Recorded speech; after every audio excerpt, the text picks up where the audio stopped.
YouTube. Hey guys, welcome back to the channel. So I have something that's incredibly juicy for you guys, and of course it is alleged, but I believe that this spillage and these inside sources know a thing or two as to why Meghan and Harry's body language at the UN Assembly address before Harry gave his speech was so strange.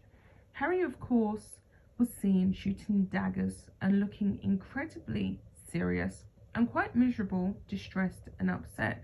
Meanwhile, Meghan, of course, was clutching at his hands, overly petting him and looking incredibly stern and insecure. She had that plastic smile slapped across her face, which she always has, but it looked somewhat pensive and incredibly serious. Harry was trying to, it seems, have his own personal space away from her. Now, apparently, there is a dynamic of extreme jealousy of Harry's status in their relationship. According to this leaked source, Harry was actually under fire from Meghan the night before in the hotel, and they had this massive fight, which resulted in the breaking of cutlery, cups, china, you name it. Hotel staff have leaked to online media outlets that Harry and Meghan had a fight over the fact that she wasn't able to share the stage with him. So let me get into this source, and then of course I will conclude with my thoughts. I do believe, even though it's alleged, that quite a lot of this is true. Allegedly, Prince Harry and Meghan Markle had a big fight the night before the Nelson Mandela UN address. According to some sources online, Meghan was heard at their hotel in New York screaming at Harry at the top of her voice. Meghan was fighting over not being invited on stage by Harry and told Harry that he is indeed hogging her limelight. She was heard yelling, "Why didn't you fight harder for me? Why didn't you say more to the agency? You effing promised that I would be able to demonstrate what I could do. I am not just your little wife. I am also someone of importance too. And I want that to shine through.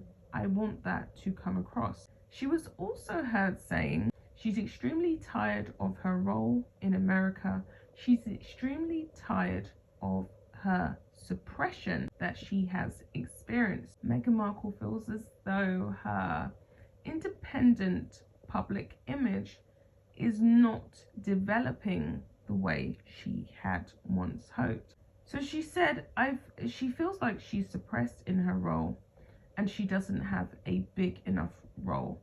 And I'm just going to stop there, because these words, especially this section regarding her feeling suppressed, regarding her feeling as though what she's doing in this relationship regarding their Archwell Foundation and their charity work and their global humanitarian mission is just not big enough.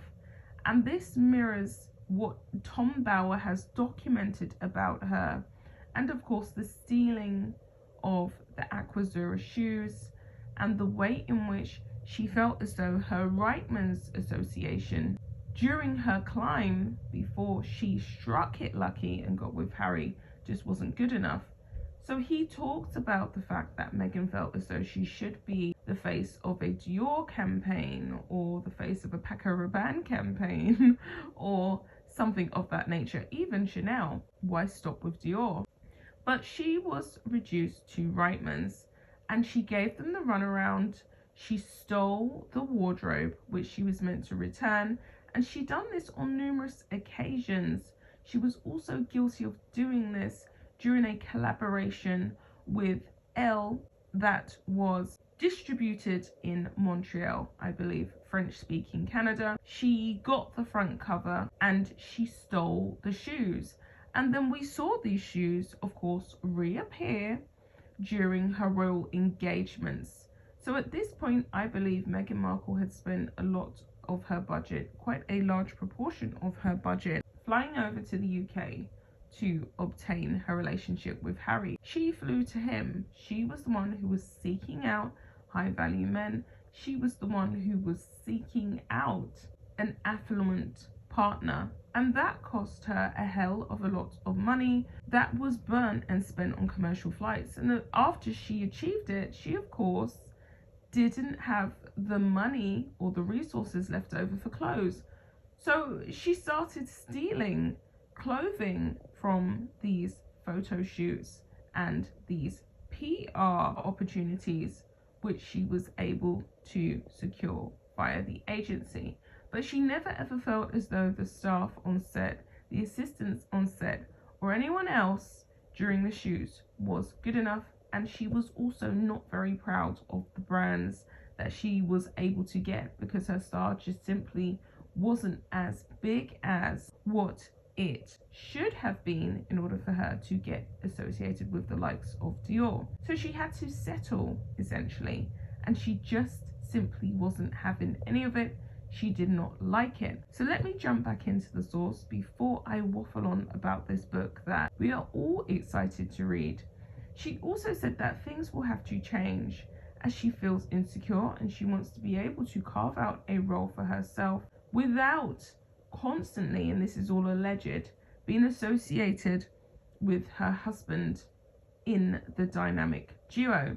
Harry was overheard sounding quite tearful, and he was heard saying to her, "Why do you always have to do this when I'm having such a fabulous time? Why can't you ever be happy for me?" And I'm going to stop there. So this seems as though this is a common thread amongst the two of them in their relationship. Regardless of what Harry's done, and I hate to say it, we watched him grow up. We watched him mourn his mother. We watched him during his lowest points and his highest points. So the British public and the global world will always have a soft spot for Harry. If Harry was to turn back tomorrow and apologize for everything he had done, dissolve his marriage and association to Meghan, the narcissist, I believe that in a few years' time he could get some kind of forgiveness. But the reality of it is that he's not really going to do that.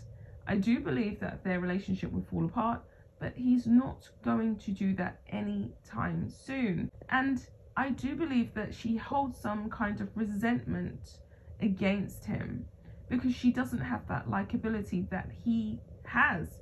He has more likability than her. She is one of the least liked royals along with Prince A, and Harry is of course least liked due to his personal choices, but he's made a choice to associate with someone who essentially has been dragging him down. So a few things that he said was that, "Why can't you be happy for me? I can't help that I was born into this. I cannot help who I am.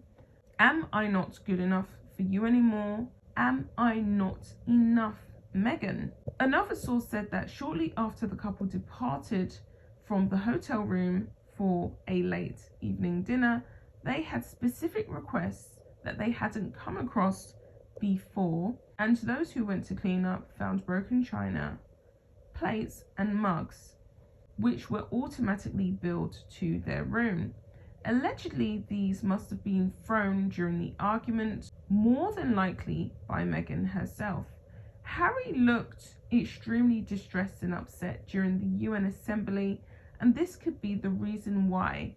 Meghan looked insecure, and she was dragging his hand towards herself, clutching with both of her hands, as he looked as though he was extremely upset and in pain.